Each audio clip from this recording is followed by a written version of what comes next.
안녕하십니까. 주식회사 오비스 대표 이진우입니다.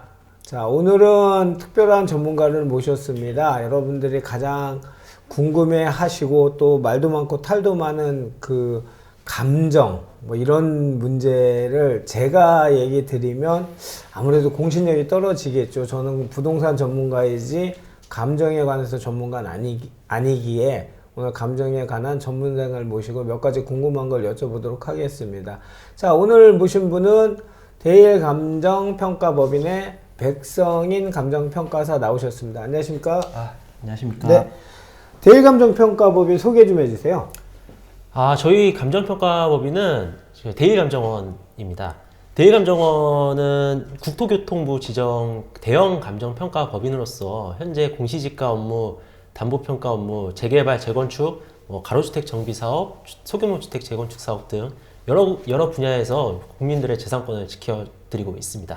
저도 이제 유튜브를 여러 차례 찍고 지금 그 소규모 주택 정비 사업을 하고 있는데 기존 사업 감정 말고 소규모 주택 정비 사업을 좀 여쭤볼게요.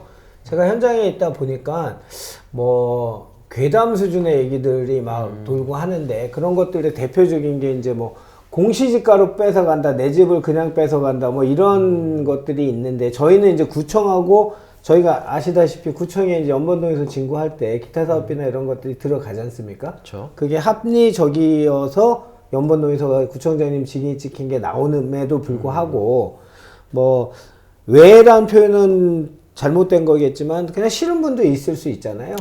그렇죠. 예, 그분들이 하는 얘기는 예전에 어디를 보니까 공시지가에 내 집 다 뺏어가더라. 그냥 그런 얘기들을 하는데 그거에 대해서 좀 얘기를 좀 해주세요. 실제 그렇습니까? 공시지가가 보통 인근 시세보다 높은 거는 보시지 않으셨죠? 그렇죠. 거의 낮죠. 근데 사실 공시지가를 산정을 할 때 저희가 시세 수준을 파악을 하고요. 거기에 대해서 어떤 현실화율을 적용을 해서 합니다. 잠깐만요. 근데 시세란 게 네. 제가 사업을 하다 보니까 시세란 게 이제 이 사업이 진행될 때 올라간 가격, 우리가 흔히 부동산 용어로 호가를 얘기하는 시세인지 아니면 그 시세란 건 어느 특정 시점에 이 동네 그 용도 지역의 뭐 가격을 그 데이터를 갖고 계신 건가요? 저희는 전국적으로 모든 조사하는 지역 내에서 모든 거래 사례를 다 이제 수집을 한 다음에 비교 분석을 해서 해당 공시지가의 시가 수준을 판단을 합니다. 그러면 우리가 흔히 이제 사업지 같으면 우리가 공동주택이라고 하는 뭐 여러 가지가 있지 않습니까? 아파트도 있을 수 있고 뭐 빌라로 통칭된 다세대 연립 뭐 다중 여러 가지 형태가 있잖아요. 그리고 그렇죠. 단독주택 네. 같은 땅을 갖고 있는 단독주택 뭐 다가구 형태 평가 방법이 다르죠? 아무래도 다르죠. 단독주택 같은 경우는 일단 그 토지와 건물로 구성되어 그렇죠, 있고 그 다세대 주택 같은 경우는 토지와 건물이 하나로 이제 합쳐져서 거래가 되는 거기 때문에 아무래도 평가 방식 자체도 토지 같은 경우는 공시지가 기준법, 그리고 건물 같은 경우는 원가법, 그리고 공동주택 같은 경우는 인근의 뭐 거래 사례를 통해서 하는 거래 사례 비교법으로. 공동주택 같은 경우에는 국토교통부에 아주 공동주택 그 공시지가 아주 잘 정리돼 있잖아요. 연도별로요. 거기에 어떤 배율을 곱해갖고 평가 금액이 나오는 거로 알고 있는데. 그렇진 않습니다. 예. 그 공동주택, 다세대 주택 같은 경우에는 저희가 감정평가를 할 때는 거래 사례 비교법이라고 말씀드렸죠. 인근 주택 다세대 거래 사례요? 인근 주택의 인근에 있는 지역에, 이제 예. 인근 지역이라고 합니다. 저희가 네네. 어떤 동일한 가격 권역을 가지고 있는 거 인근 지역이라고 하는데 그 권역 내에서 소재하고 거래되는 게 중요합니다. 시세 수준이 아니에요. 거래되는 거에 대해서 가격 자료를 수집한 다음에 네네. 그 사례와 본건을 이제 비교를 저희가 하죠. 우열을 판단을 해서 비교를 한 다음에 건축 연도나 뭐 여러 가지 그렇죠. 평가해서 건축 연도, 뭐 대지권 이런 것들을 종합적으로 고려를 해서 이제 저희가 감정 평가. 어쨌든 주변 인근 지역에 거래 사례가 그 기반이 된다는 얘기네요. 그렇죠. 그러면 단독주택 같은 경우는 어떻습니까? 단독주택 같은 경우도 많은 분들이 이제 오해를 하시는 게 이제 표준적인 공시지가를 기준으로 평가를 이제 한다고 말씀을 하세요. 근데 그거는 맞는 말이에요. 표준지 공시지가를 기준으로 평가를 하는 거지 예. 표준지 공시지가로 가격이 나가는 건 아니에요. 다른 얘기죠? 저희가 그 표준지 공시지가 기준법이라고 있는데 예. 그거를 판단을 할 때 뭐 여러 가지 비교를 합니다. 그 중에서 가장 이제 궁금해하고 하는 게 이제 그 밖의 요인 비교라고. 그 밖의 요인이요? 예, 그 밖의 요인 비교라고 쉽게 말씀드리면은 현실화율을 저희가 반영을 하는 거예요. 공시지가와 그 인근에 이제 거래되는 가격 수준과 예. 비교를 해서 얼마나 격차가 있냐, 그걸 저희가 판단을 해서. 그럼 공시지가는 1,000만 원인데 거래 사례가 만약에 2천만 원이 됐다.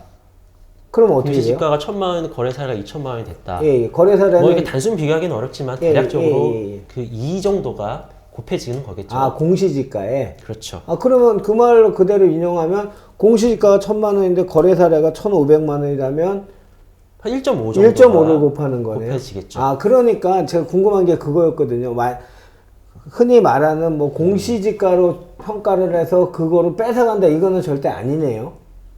어디서 뺏어가는지는 잘 모르겠지만 글쎄요, 그거는 아니죠. 그거는 아니죠. 아무래도 주변의 거래되는 사례를 보고 저희가 판단을 해서 그 배율을 저희가 결정을 합니다. 혹시 인근에 최근에 가로주택 정비 사업 그 감정을 하신 게 있나요?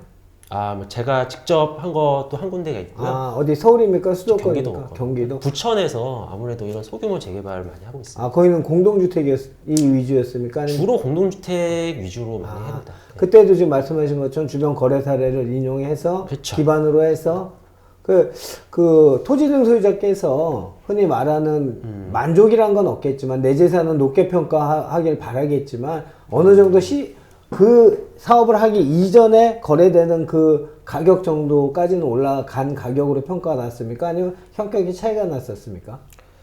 일단은 그 시점 자체가 중요합니다. 아무래도 시점. 이 사업이 진행이 되다 보면은 많이 이제 피가 붙죠.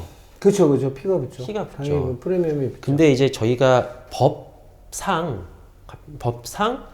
그 어떤 사업인용 고시나 이런 게 난 이후의 사례들은 사실 쓸 수가 없어요. 그 이후에는 이게 거의 아마 아파트 가격으로 거래가 되는 경우도 있고, 왜냐하면 입주권이나 뭐 분양권 이런 걸로 거래가 되니까 실질적으로 피가 많이 붙어서 그런 걸 쓸 수는 없고요. 그 시점 이전에 있는 거래 사례들을 저희가 그렇죠. 활용을 해요.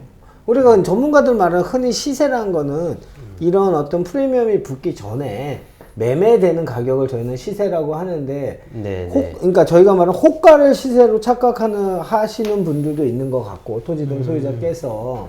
호가를 저희가 확인을 할 수는, 그러니까 물론 조사는 되는데, 그렇죠.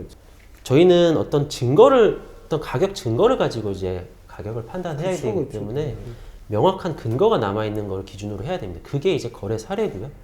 그런 거래가 되는 거를 기준으로 저희가 평가를 하기 때문에 호가랑은 좀 괴리가 있죠. 아무래도. 일반 정비사업, 재개발 사업은 이제 감정평가, 종전자산 평가하는 시점이 사업계획 승인 인가 후에 이제 종전자산 평가를 하는 걸로 알고 있는데, 그렇죠. 가로주택 정비사업은 언제 종전자산 평가 이루어집니까? 가로주택 정비 사업은 이제 그 사업계획 승인 가는 과정에 이제 조합 설립 인가 후에 건축 심의를 받잖아요. 네, 예. 건축 심의 인가일 또는 그 건축 심의와 사업 시행 인가 고시 사이 시점이 아마 평가 시점이 될 것 같습니다. 네, 그러면 소규모 주택 정비 사업은 조합에서 한 군데, 그다음에 구청에서 한 군데, 두 군데 감정평가 법인이 지금 말씀하신 모든 방법을 다 동원해서 평가를 하신 걸 산술평균에서 평가액이 나오는 거죠? 예, 그렇게 되고 있습니다. 자, 시청자 여러분, 평가액으로 그냥 종전자산 평가가 되는 게 아니고요. 비례율이란 말 들어보셨죠? 일종의 사업성이죠, 사업성. 예를 들면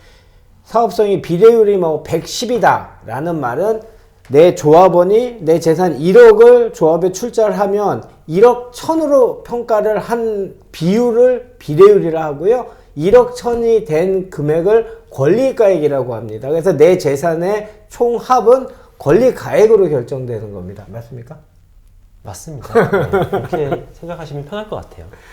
또 뭐 마지막 하시고 싶은 얘기, 이런 토지 등 소유자나 아니면 이런 사업을 갈망하는 주민들께 이 평가법인에 대한 평가에 대한 좀 오해나 다니시면서 느꼈던 거를 간략하게 얘기 좀 해주시죠.